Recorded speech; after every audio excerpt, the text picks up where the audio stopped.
Welcome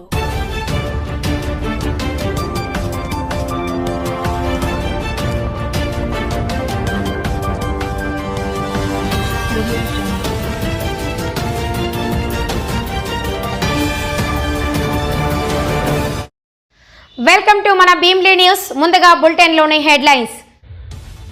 Jaganmohan Reddy తన dictionary నుంచి విలువలు, విశ్వసనీయత అనే పదాలను ఎప్పుడో తీసేశారు.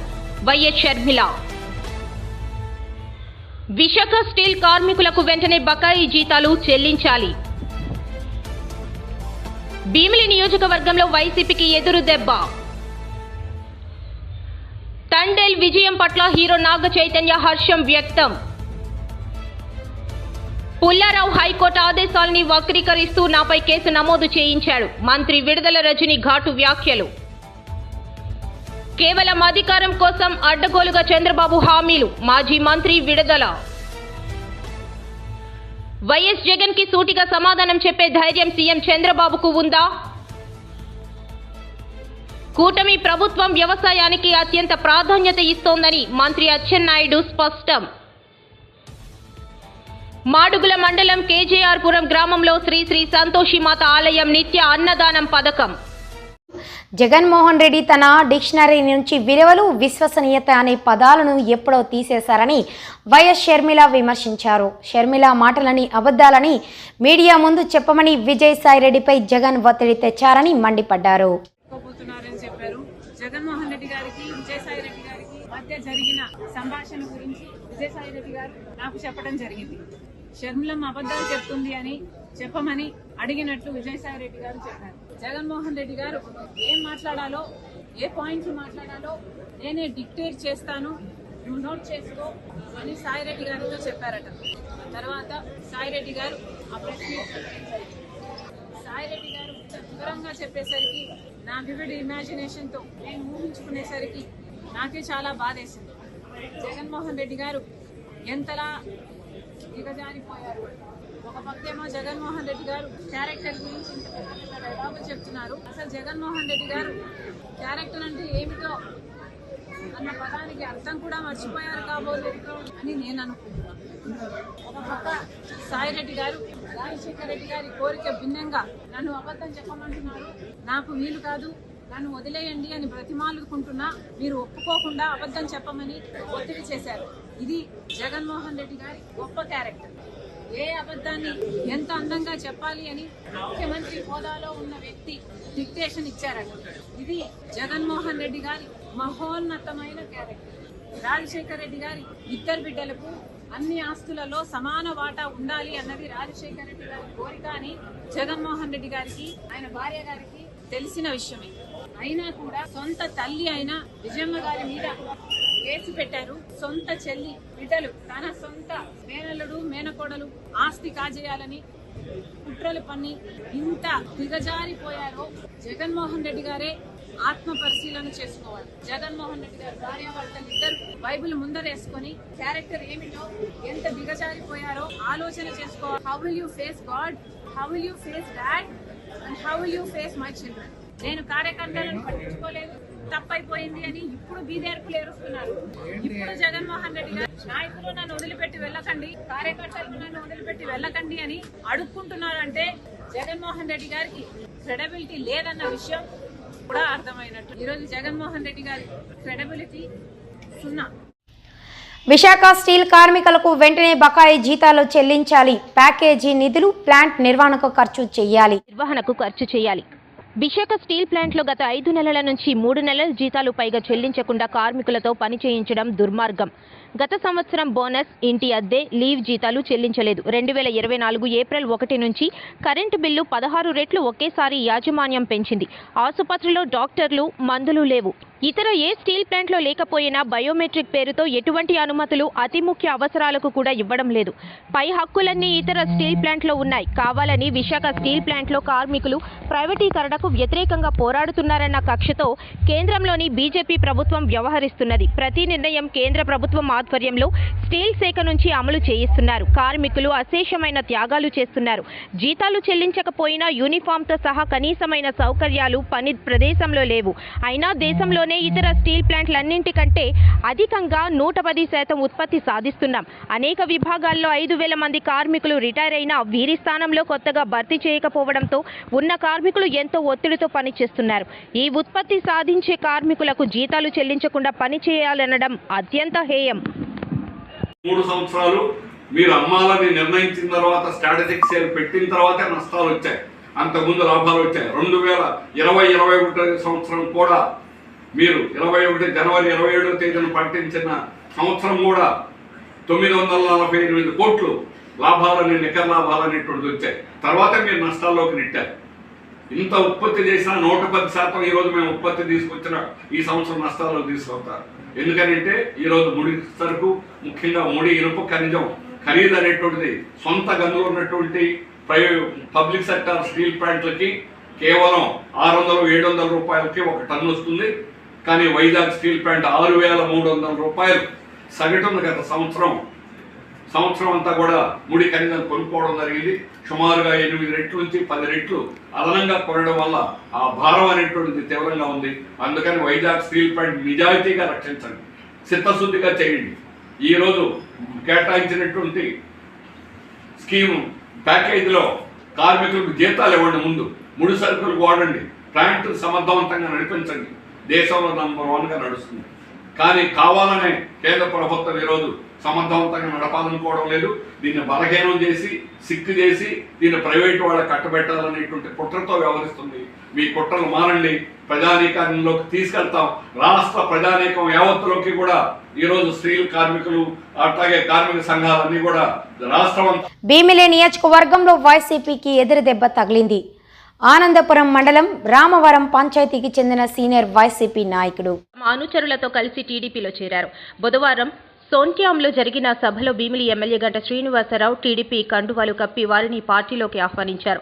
ఈ సందర్భంగా శ్రీకాంతరాజు మాట్లాడుతూ 2014-19 మధ్యలో మంత్రిగా గంట శ్రీనివాసరావు పెద్ద ఎత్తున చేపట్టిన అభివృద్ధి కార్యక్రమాల ఫలితంగానే 2024లో ప్రజలు ఆయనకు 92,000కు పైగా భారీ మెజారిటీ ఇచ్చారని చెప్పారు. తమ ప్రాంతాన్ని అభివృద్ధి చేసుకోవాలనే సంకల్పంతో గంట శ్రీనివాసరావు ఆధ్వర్యంలో టీడీపీలో చేరామన్నారు. గంట ఏ బాధ్యతలు అప్పచెప్పినా వాటిని నిర్వర్తించి నియోజకవర్గంలో పార్టీని బలోపేతం చేస్తానని తెలిపారు. కనమం ఎంపీటీసీ గొలగాని కృష్ణ, మాజీ సర్పంచ్ సీతారామరాజు, సోన్ట్యాం సొసైటీ మాజీ డైరెక్టర్ ఎం సత్యబాబు సహా 200 మంది గంట శ్రీనివాసరావు ఆధ్వర్యంలో టీడీపీ తీర్థం పుచ్చుకున్నారు.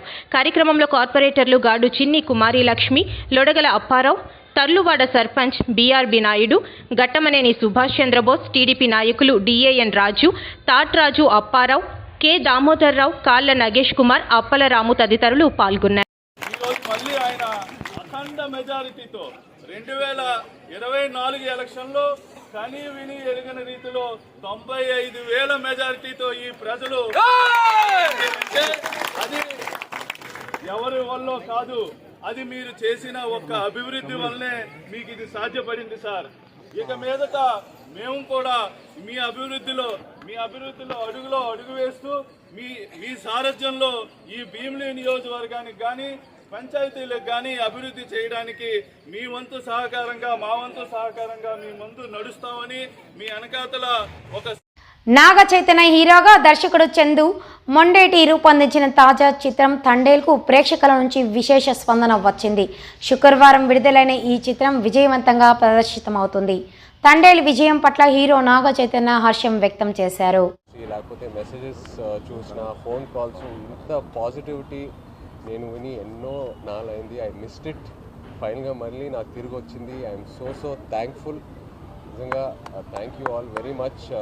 పొద్దున్న నుంచి ఒక సూపర్ హిట్ టాక్ అలా పెరుగుతూ వెళ్తూ ఉంది. నా కాన్ఫిడెన్స్ ఏంటంటే ఇంకా ఫ్యామిలీస్ రావాలి థియేటర్స్కి, ఎందుకంటే ఈ సినిమాలో ఎన్నో ఎమోషన్స్ ఉన్నాయి. ఆ లవ్ స్టోరీ వెనకాల ఫ్యామిలీ ఆడియన్సెస్కి, లేడీస్కి. సో వాళ్ళు వచ్చాక ఇంకా ఈ సినిమాకి ఎంతో మంచి పేరు వస్తుందని బాగా నమ్ముతున్నాను. అలాగే దేవికి ఫస్ట్ థ్యాంక్ యూ చెప్పాలి, ఎందుకంటే ఇన్నాళ్ళు నేను దేవిని కలవలా, బిజీగా ఉన్నాడు మన సినిమా పనితో. అండ్ నేను రికార్డింగ్ చూశాక అసలు నా పర్ఫార్మెన్స్కి కాంప్లిమెంట్ వస్తుందంటే నేను సగం కాంప్లిమెంట్ దేవికే ఇవ్వాలి. ఆ బుజ్జి తల్లి పాట ఇంకో వర్జన్ తను ఇవ్వటం వల్ల ఆ క్లైమాక్స్ ఎక్కడికో వెళ్ళింది. అండ్ ఎన్నో కమెంట్స్లో దేవి దేవి దేవి దేవి యువర్ రాక్ స్టార్ సూపర్ అని చూస్తూనే ఉన్నాను. So thank you Devi, really really thank you Devi. And మన తండేల్ అరవింద్ గారికి ఎన్ని థ్యాంక్స్ చెప్పినా సరిపోదు. అరవింద్ గారికి, వాసుకి, చందుకి నమ్మి ఈ కథ ఈ క్యారెక్టర్ నా నుంచి ఎంతో దూరంగా ఉన్నా కూడా పర్లా నన్ను నమ్మి ఆ ట్రాన్స్ఫర్మేషన్కి టైం ఇచ్చి అందరూ కలిసి నన్ను సపోర్ట్ చేసి ఫైనల్గా ఈ అవుట్పుట్ వచ్చింది. సో ఏ క్రెడిట్ అయినా it's always to my team. Chandu, Vasu, Aravind garu, అలాగే శ్యామ్ గారు, నాగేంద్ర గారు, సత్య గారు, అందరికీ thank you all so much. ఇంకా ఇప్పుడే we will start our promotion. Thank you media, first నుంచి మీరు చాలా సపోర్ట్ ఇస్తూ వచ్చారు. ఈ మూవీని నేను థియేటర్లో చూస్తున్నప్పుడు, సింగిల్ స్క్రీన్లో చూస్తున్నప్పుడు నేను, వాసు గారు, టీమ్, మీ అందరం ఒక్కొక్క సీన్ని డిజైన్ చేసుకున్నప్పుడు ఈ థియేటర్లో ఈ టెంపర్మెంట్ ఎలా ఉంటుంది అని నా టెక్నీషియన్స్తో నేను ఏదైతే డిస్కస్ చేసుకున్నప్పుడు ఆ థియేటర్లో రియాక్షన్స్ ఎలా ఉంటాయి అనుకున్నానో యాజ్ ఇట్ ఈస్ ప్రతి దానికి, ప్రతి చిన్నదానికి రియాక్షన్స్ అలాగే వచ్చాయండి. So happy. ఇక్కడితో ఆగిపోలేదు, ఇక్కడ నుంచి మొదలైంది.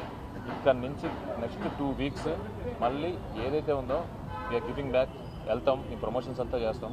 అరవింద్ గారు అన్నట్టు మేడం, మళ్ళీ మేడం చూస్తున్నారు కదా, ప్లీజ్ సాగానికి ఏంటంటే మా సినిమాని మేము అనుకున్న ప్రకారం మీకు నచ్చి మీరు సూపర్ హిట్ చేసినందుకు మీ అందరికీ మేము కృతజ్ఞులు అని చెప్పడానికి ఫస్ట్ అది చెప్పాలి కదా. అందువల్ల వాళ్ళ సాయంత్రమే ఇది పెట్టుకుని మేము మా ఆనందాన్ని మీతో పంచుకుందామని, మా కృతజ్ఞత మీతో చెప్పుకుందామని ఇక్కడ చేరాం. సో నేను రాత్రి 24 గంటల క్రితమే చెప్పాను, there will be lot of surprises and the best surprise is our hero.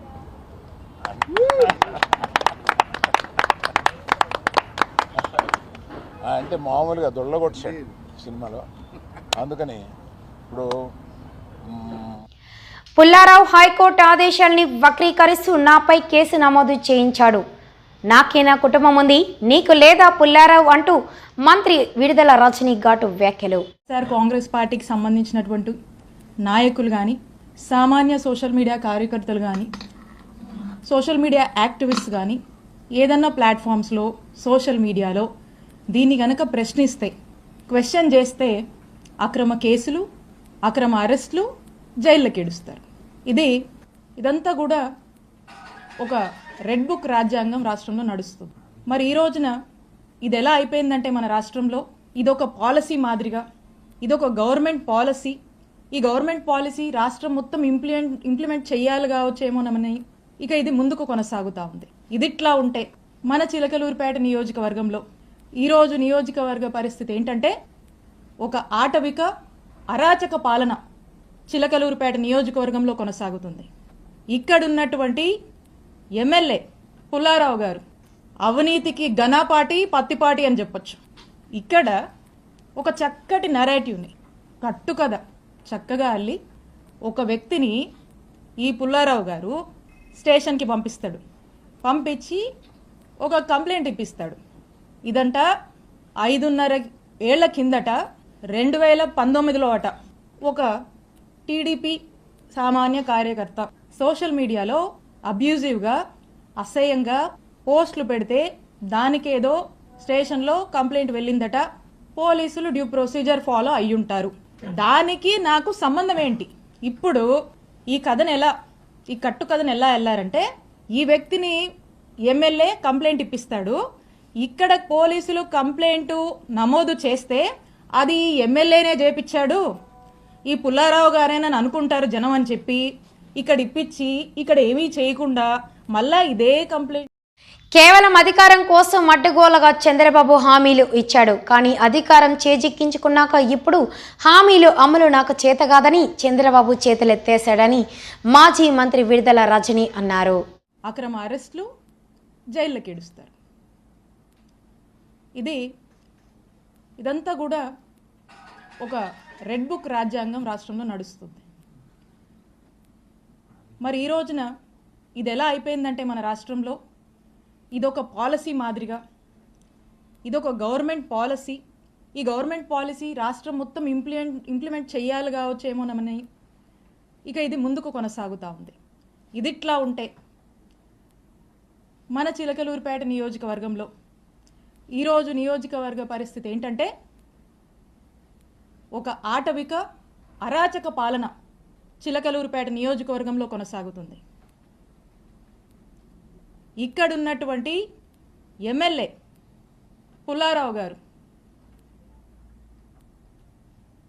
అవినీతికి ఘనపాటి పత్తిపాటి అని చెప్పొచ్చు. ఇక్కడ ఒక చక్కటి నరేటివ్ని కట్టుకథ చక్కగా అల్లి ఒక వ్యక్తిని ఈ పుల్లారావు గారు స్టేషన్కి పంపిస్తాడు. పంపించి ఒక కంప్లైంట్ ఇప్పిస్తాడు. ఇదంట 5.5 ఏళ్ల కిందట 2019లో అట ఒక టీడీపీ సామాన్య కార్యకర్త సోషల్ మీడియాలో అబ్యూజివ్గా అసహ్యంగా పోస్టులు పెడితే దానికేదో స్టేషన్లో కంప్లైంట్ వెళ్ళిందట. పోలీసులు డ్యూ ప్రొసీజర్ ఫాలో అయ్యుంటారు. దానికి నాకు సంబంధం ఏంటి? ఇప్పుడు ఈ కట్టు కథను ఎలా వెళ్ళారంటే ఈ వ్యక్తిని ఎమ్మెల్యే కంప్లైంట్ ఇప్పిస్తాడు. ఇక్కడ పోలీసులు కంప్లైంట్ నమోదు చేస్తే అది ఎమ్మెల్యేనే చేపించాడు, ఈ పుల్లారావు గారేనని అనుకుంటారు జనం అని చెప్పి ఇక్కడ ఇప్పించి ఇక్కడ ఏమీ చేయకుండా మళ్ళా ఇదే కంప్లైంట్ని హైకోర్టులో ఇప్పిస్తారు. పిఎంజే జ్యువెలర్ నూతన ప్రారంభోత్సవం కూన ప్రమీల. శ్రీకాకుళంలోని కస్టమర్ల విభిన్న అభిరుచులను దృష్టిలో ఉంచుకుని ఈ స్టోర్ ప్రత్యేకంగా రూపొందించబడింది. ముఖ్యంగా వజ్రాలు, బంగారం మరియు విలువైన స్టోన్స్ తో విస్తృత ప్రజల పక్షాన కూటమి ప్రభుత్వాన్ని నిలదీసిన వైఎస్ జగన్ గారికి సూటిగా సమాధానం చెప్పే ధైర్యం సీఎం చంద్రబాబుకు ఉందా అని అంబటి రాంబాబు ప్రశ్నించారు. కూటమి ప్రభుత్వ వైఫల్యాలు ప్రజలను వంచిస్తున్న వైనంపై వైఎస్ జగన్ గారు వేసిన సూటి ప్రశ్నకు కూటమి నేతలు బదులివ్వలేక కంగారు పడుతున్నారు. ఈ నూతన అత్యుత్తమమైన గతమెరుగని అద్భుతమైన వజ్రాల పెళ్లి ఆభరణాల విస్తృత శ్రేణిని చేసేటటువంటి తప్పుడు ప్రచారాలని, మీరు బుకాయించే బుకాయింపులని వివరంగా జగన్మోహన్ రెడ్డి గారు నిన్న సుదీర్ఘంగా చెబితే ఒక్కడ సమాధానం చెప్పడు. ఊరిని చెలరమొరలుగా మాట్లాడే ప్రయత్నం, ఆయన మంత్రులు నాయకులు కారు కోతలు గుయ్యటం, పిచ్చి పిచ్చిగా మాట్లాడటం, ఈ ప్రయత్నాలు చేస్తున్నారు తప్ప వాస్తవాలు చెప్పేటటువంటి ప్రయత్నం చేయటం వల్ల, జగన్మోహన్ రెడ్డి గారు అడిగినటువంటి ప్రశ్నలకు సమాధానం చెప్పడం వల్ల నేను మనవి చేస్తున్నా. జగన్మోహన్ రెడ్డి గారి ప్రభుత్వం ఓడిపోయిన తర్వాత సుమారుగా జగన్మోహన్ రెడ్డి గారు 10 నుంచి 11 సార్లు మీడియా ముందుకొచ్చి మీడియా ముఖంగా ప్రజలకి తెలియచేసేటటువంటి విషయాలను తెలియచేశారు. ప్రస్తుత ప్రభుత్వాన్ని సూటిగా కొన్ని ప్రశ్నలు కూడా అడిగారు. ఒక్క ప్రయత్నం కూడా, ఒక్క ప్రశ్నకు సమాధానం కూడా చెప్పాలి చంద్రబాబు నాయుడు గారు లేదా కూటమి ప్రభుత్వం. ఎంత అన్యాయం అండి! ఏం చెప్తారండి? జగన్మోహన్ రెడ్డి గారి టైంలో 14 లక్షల కోట్ల రూపాయలు అప్పు చేశాడంటున్నారు. చివరకు చూస్తే మళ్ళీ ఆయనే 6 లక్షల కోట్లని బడ్జెట్లో పెట్టాడు. చెప్పే ప్రచారం వేరు, ప్రాక్టికాలిటీ వేరుగా కనిపిస్తున్నటువంటి పరిస్థితులు మనకు కనిపిస్తూ ఉన్నాయి. చాలా చిత్రం ఏంటంటే జగన్మోహన్ రెడ్డి గారు మొన్న మీడియాలో కూడా అడిగారు, దానికి సమాధానమే చెప్పలేదు. రాష్ట్ర ఆదాయం తగ్గిపోయింది, ఇది ఫ్యాక్ట్. టోటల్గా రాష్ట్రానికి రావాల్సిన ఆదాయం. కూటమి ప్రభుత్వం వ్యవసాయానికి అత్యంత ప్రాధాన్యత ఇస్తుందని మంత్రి అచ్చెన్నాయుడు స్పష్టం చేశారు. వ్యవసాయ అనుబంధ రంగాలపై 20% వృద్ధి తేవాలని సీఎం చంద్రబాబు సూచించారని మంత్రి అన్నారు. ఈ సందర్భంగా తెలియజేస్తున్నాను, దానికి అనుగుణంగా ప్రణాళికలు అమలు చేసేందుకు ముఖ్యమంత్రి గారు చాలా సూచనలు చేశారు, చాలా లక్ష్యాలను కూడా నిర్దేశించారని చెప్పి సందర్భంగా తెలియజేస్తున్నాను. ఈరోజు రాష్ట్రంలో, దేశంలో ఆహారపు అలవాట్లన్నీ కూడా మారుతున్నాయి. దీనికి అనుగుణంగా మనం కూడా మారాలి. ఈరోజు వ్యవసాయంతో పాటుగా హార్టికల్చర్కి కూడా అత్యంత ప్రాధాన్యత ఇవ్వాలని చెప్పి ఈరోజు నిర్ణయం తీసుకొని అనేక నిర్ణయాలు కూడా ముఖ్యమంత్రి గారు చెప్పడం జరిగింది. ఈరోజు ప్రభుత్వం ఇస్తున్నటువంటి సబ్సిడీలు కానీ, నూతన ఆవిష్కరణలు కానీ, సాంకేతిక సహకారంతో హార్టికల్చర్లో ఉత్తమమైనటువంటి ఫలితాలు సాధించవచ్చు. ఇప్పటికే చాలా హార్టికల్చర్ పంటలపైన నిరూపితం కూడా అయిందని చెప్పి తెలియజేస్తున్నాను. ఒక ఉదాహరణ, 18 లక్షల హెక్టార్లో హార్టికల్చర్ పంటలు ఉన్నాయి. దీని ద్వారా రాష్ట్రానికి 1,52,00,000 కోట్ల రూపాయలు జీవీఏ ఆదాయం వస్తుంది. మరొకసారి చెప్తున్నాను, 18 లక్షల హెక్టార్లలోనే హార్టికల్చర్ చేస్తున్నాం. 1.52 లక్షల కోట్లు జీవీఏ ఈ రంగం పైన వస్తుంది. అదే మీరు చూసుకుంటే 52 లక్షల ఎకరాల్లో ఈరోజు మనం ఖరీఫ్ కానీ రబీ కానీ వ్యవసాయం చేస్తున్నాం. దీని మీద కేవలం 57 కోట్లే జీవీ వస్తున్న విషయం కూడా, ఈ 57,000 కోట్లు జీవీ వస్తుంది. దీని మీద కూడా డిస్కస్ చేశాం. మాడుగుల నియోజకవర్గం మాడుగుల మండలం కేజీఆర్పురం గ్రామంలో శ్రీ శ్రీ సంతోషి మాత ఆలయం. సీఎం బోడి ముత్యాల నాయుడు, మాజీ శాసనసభ్యులు కర్ణం ధర్మశ్రీ, టీడీపీ నాయకులు పైలా ప్రసాద్, అనకాపల్లి ఏపీ రమేష్ సోదరుడు కేవీ రమణ, డాక్టర్ వేగి సూర్యనారాయణ, ఆర్వీఎన్ఎల్ చీఫ్ ఇంజనీర్ వేగు రామనాయుడు, జెడ్పీటీసీ దొండ రాంబాబు భక్తులు అధిక సంఖ్యలో పాల్గొన్నారు. మధ్యాహ్నం 5,000 మందికి అన్నదానం ఏర్పాటు చేశారు. ఈ సందర్భంగా సంతోషి మాత ఆలయ చైర్మన్ కాళ్ళ అమ్మ తల్లి నాయుడు మాట్లాడుతూ, కేజీపురం గ్రామం నడిబొడ్డున శ్రీ సంతోషి మాత ఆలయం ఉన్నది. నిత్య అన్నదానం జరుగుతున్నది. ఈ అన్నదానం కావలసిన సత్రం లేకపోవడంతో మారుముఖం కొండమ్మ అనే దాత సుమారు 3 సెంట్లు నిత్య అన్నదానం క్రింద స్థలం దానం చేశారు. ప్రతిరోజు ఈ అన్నదానంలో సుమారు రోజు 120 మంది భక్తులు పాల్గొని అమ్మవారి ప్రసాదం స్వీకరిస్తారు. భక్తులు ప్రసాదం కొరకు ఇంకా ఎవరు వచ్చినా చేయడానికి సిద్ధంగా ఉన్నారని ఆలయ చైర్మన్ కాళ్ళ అమ్మ తల్లి నాయుడు అన్నారు. శ్రీ మోదుమాంబ ఆటో యూనియన్ ఆధ్వర్యంలో భక్తుల సౌకర్యార్థం ఉచిత ఆటో రవాణా సౌకర్యం కూడా ఏర్పాటు చేశారు. ఉదయాన్నే ప్రారంభించిన అనంతరం విఘ్నేశ్వర మరియు నవగ్రహ హోమం జరిపించారు. జగన్మాత శ్రీ శ్రీ శ్రీ సంతోష్ మాత అన్నదాన సత్తరు ఈరోజు ఈ ప్రారంభోత్సవ సందర్భంగా సంతోష్ మాత ట్రస్టీగా చైర్మన్గా ఉన్నటువంటి అంతల్ నాయుడు సారథ్యంలో ఎంతోమంది దాతృత్వంతో సహకారాన్ని అందించి ఎక్కడ విశాఖ జిల్లాలో అన్న సమారాధన కోసం అన్నదాన సత్తరు అనేది వితౌట్ గవర్నమెంట్ సపోర్ట్ ఎక్కడ కూడా నిర్మాణాలు జరగలేదు. అలాంటిది మా గ్రామంలో, నా గ్రామంలో ముఖ్యంగా మా కస్బా జనాపురం నడిబొడ్డున మెయిన్ జంక్షన్లో రోడ్డు పక్కన విలువైనటువంటి స్థలాన్ని దాతగా ఇచ్చినటువంటి స్వర్గీయ మారుముఖం కొండమ్మ నిజంగా భగవంతుడు ఆవిడ ఆత్మశాంతి చేకూరే విధంగా వాళ్ళ కుటుంబానికి ఆయురారోగ్యాన్ని ప్రసాదించడంతో పాటు ఆవిడ ఇచ్చినటువంటి స్థలం దానికి ముందుండి నడిపించినటువంటి నాయన్ని ప్రశంసించాలి ఈ సందర్భంగా. ఎందుకంటే ఎంతో దాతృత్వం ఉండాలి, ఎంతో కాలాన్ని ఆధ్యాత్మిక భావజాలాన్ని పెంపొందించడం కోసం ఆ అంకిత